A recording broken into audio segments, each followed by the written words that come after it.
Hello and welcome to আড্ডা 24/7 Bengali. তোমাদের প্রত্যেককে স্বাগত জানাই এখনকার এই সেশনে। দীপাঞ্জন স্যার, আজকের সেশন একটু ফাইটিং। হ্যাঁ, আমি তোমাদের বিগত কয়েকটা দিন ধরে ফুড এসে এবং ক্লার্কশিপ সম্পর্কে বেশ কিছু ইনফরমেটিভ সেশন কিন্তু নিয়ে আসছি। তো আজকের সেশনটা স্পেশালি দুটো এক্সামের মধ্যে কোনটা বেটার, মানে এমন নয় যে তোমরা যারা যারা ফুড এসে ফর্ম ফিল আপ করেছিলে তারা ক্লার্কশিপের ফর্ম ফিল আপ করোনি, দুজনাই করে মানে দুটো এক্সামের জন্যই একই যেহেতু এডুকেশনাল কোয়ালিফিকেশান এবং এজেও সেম এডুকেশনাল কোয়ালিফিকেশানে দেখতে গেলে ফুড এসআইয়ের জন্য তোমার মাধ্যমিক পাস, ক্লার্কশিপের জন্য মাধ্যমিক পাস লাগবে। তোমার এজের কথা যদি বলি, ফুড এসআইয়ের জন্য তোমার 18 থেকে 40 বছর বয়স হওয়া দরকার। ইউআর মানে আমাদের আনরিজার্ভ ক্যাটাগরির জন্য, আর রিজার্ভ ক্যাটাগরির মানে এসসি এসটির জন্য 5 বছরের ছাড়, আর হচ্ছে ওবিসিদের জন্য 3 বছরের ছাড়। ক্লার্কশিপেও সেম অ্যাজ। এবার বেস্ট কোনটা, এটা নিয়ে অনেকে প্রশ্ন করেছিলে। দেখো, প্রথমত একটা কথাই বলবো যে দুটো এক্সামই যথেষ্ট ডিসেন্ট এক্সাম, এবং যারা যারা সরকারি চাকরি পেতে চাইছো, এই যে একটা বিশাল বড় এক্সামিনেশনের হাওয়া এসছে পরপর পিএসসি দীর্ঘ 5-6-7 বছর পরে এই যে পরপর এক্সামিনেশনের যে হাওয়াটা দিয়েছে তোমাদেরকে, সেই হাওয়াতে তোমরা চাকরিটা পেয়েছো, এটা সবার আগে বলবো। কিন্তু তারপরে দাঁড়িয়েও যদি আমি দেখি যে প্রমোশন মানে তোমার ফিউচার, তো সেক্ষেত্রে বলতে পারো ফুড এসআই যে তোমার প্রমোশন হবে না এমনটা কিন্তু নয়, ফুড এসআই তো প্রমোশন হবে, কিন্তু তোমার প্রমোশনের যে স্টেপ সেটা ক্লার্কশিপের থেকে একটু একটু ধীর গতিতে হবে, এবং হবেই। মানে তুমি যে বিশাল জায়গায় চলে যাবে এমনটা কিন্তু কোনো কথা নেই। আমি যদি ক্লার্কশিপের ক্ষেত্রে বলি, ক্লার্কশিপের 3টে জায়গা রয়েছে। একটা হচ্ছে তোমার সেক্রেটারিয়েট, নেক্সট হচ্ছে ডিরেক্টরেট, তারপরে হচ্ছে তোমার রিজিওনাল। তো রিজিওনাল আর ডিরেক্টরেটের ক্ষেত্রে তুমি তোমার রিটায়ারমেন্টের শেষ দিন মানে আগে অবধি অবশ্যই ভাবে হেড ক্লার্ক অবধি পৌঁছতে পারো। প্রথম দিকে তুমি এলডিসি মানে লোয়ার ডিভিশন ক্লার্ক হিসেবে জয়েন করবে, তারপরে ওটা থেকে আপার ডিভিশন ক্লার্কে যাবে, তারপরে হেড ক্লার্ক অবধি হবেই, মোটামুটি কনফার্ম থেকো। আর তুমি সেক্রেটারিতে যদি যেতে পারো, তোমার বয়স যদি অনেকটা কম থাকে এবং বাদবাকি সমস্ত সার্কামস্টেন্সে যদি ঠিকঠাক থাকে, তাহলে তুমি একদম মানে জয়েন্ট সেক্রেটারি যেটা আইএস র্যাঙ্ক সেই অবধিও পৌঁছতে পারো। তবে হ্যাঁ, সাধারণত ওই পোস্ট মানে ওই অবধি পৌঁছানোর ক্ষেত্রে যেন অনেক কিছু সার্কামস্টেন্সেস লাগে, কিন্তু তুমি মানে তোমার এসও অবধি কিন্তু পৌঁছানো যায়। মানে ওটা এলডিএ লোয়ার ডিভিশন অ্যাসিস্ট্যান্ট হিসেবে জয়েন হয়, তারপরে আস্তে আস্তে এসও অবধি কিন্তু তুমি পৌঁছে যেতে পারো। এই টাকাটা মোটামুটি কনফার্মেশন থাকে ক্লার্কশিপের ক্ষেত্রে। ফুড এসআইয়ের ক্ষেত্রেও কিন্তু এরকম স্টেপ বাই স্টেপ ব্যাপারটা রয়েছে, কিন্তু তোমাদের এই ফুড এসআইয়ের ক্ষেত্রে একটা ছোট্ট জিনিস তোমাদেরকে জানিয়ে রাখি যে ফুড এসআই না মানে এই যে প্রমোশনের প্রসিডিওর, এটা শুরুতেই বললাম একটু স্লথ গতিতে হয়। তো এটাই হচ্ছে ফুড এসআইয়ের একটু ল্যাকনেস বা একটু অন্য জায়গা, যেটা তোমার ক্লার্কশিপে কিন্তু গ্যারান্টি রয়েছে। দুটো এক্সামই ভালো।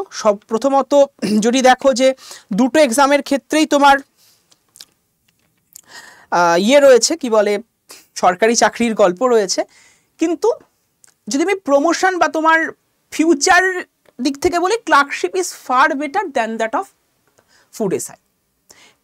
এবার এক্সামের ক্যাটাগরির কথা যদি বলি, ফুড এসআই কিন্তু এক্সাম অনেকটাই সহজ মিনস তোমাকে একটা ক্যাটাগরি এক্সাম দিতে হচ্ছে, মানে প্রিলিমিনারি দিতে হচ্ছে, প্রিলিমিনারিটাই মেন্স, ওটাই ভালো মার্কস পেলেই সব। কিন্তু ক্লার্কশিপের ক্ষেত্রে প্রিলিমিনারি মেন্স এই দুটোকে খুব ভালো করে দিতে হচ্ছে, ইকুয়ালি ভালো করে দিতে হচ্ছে, তারপর গিয়ে টাইপিং টেস্টটা তো রয়েছে।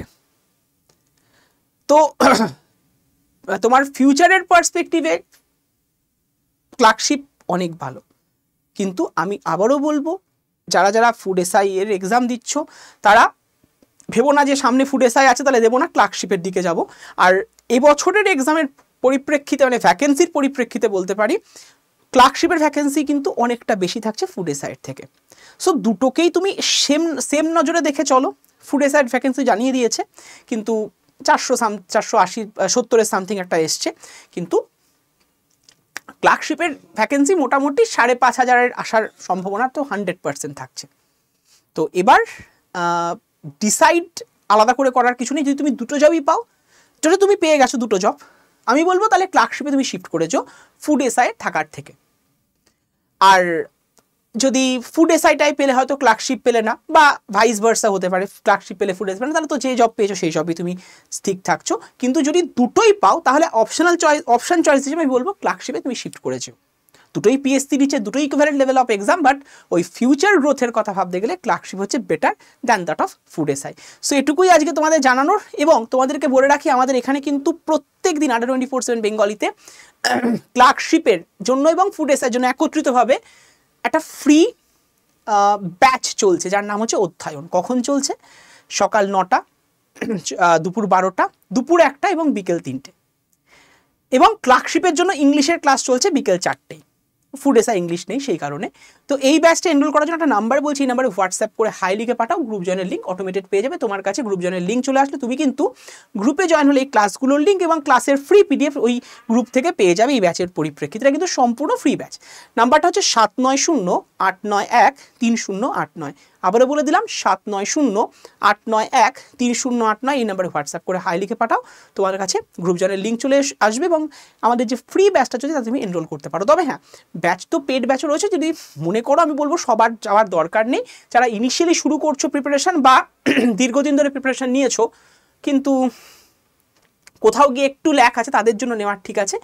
আর যারা অনেক দিন প্রিপারেশন নেওয়ার পর অনেক দিন ছেড়ে দিয়েছো তাদের জন্য ঠিক আছে। কিন্তু যারা 3-4 বছর একটা ফুল ফ্লেজ প্রিপারেশনের মধ্যে হচ্ছে, তাদের ব্যাচের মধ্যে এসে এবার আমাদের যে ব্যাচ, সেই ব্যাচের মধ্যে, সংকল্প ব্যাচের মধ্যে এসে ভিড় বাড়ানোর কোনো দরকারই নেই। ওকে, চলো বাই, সাবধানে থেকো, সুস্থ থেকো, দেখা হচ্ছে নেক্সট দিন, নেক্সট ক্লাসে। Thank you to all of you. এরকমই আরও ইনফরমেটিভ সেশন আপকামিং ডেজ তোমাদের প্রত্যেকের জন্য আসছে। খুব ভালো থেকো, নিজের মনের জোর বজায় রেখো, আর নিজেকে তৈরি করো যাতে করে দুটো এক্সামই তুমি একসাথে ক্র্যাক করতে পারো। এবং যখন দুটো এক্সামই ক্র্যাক করবে, অবশ্যই রেজাল্ট আগে পরে তো বেরোবেই, ক্লার্কশিপ পেলে ক্লার্কশিপে শিফট করে যেতে পারো। Thank you to all of you.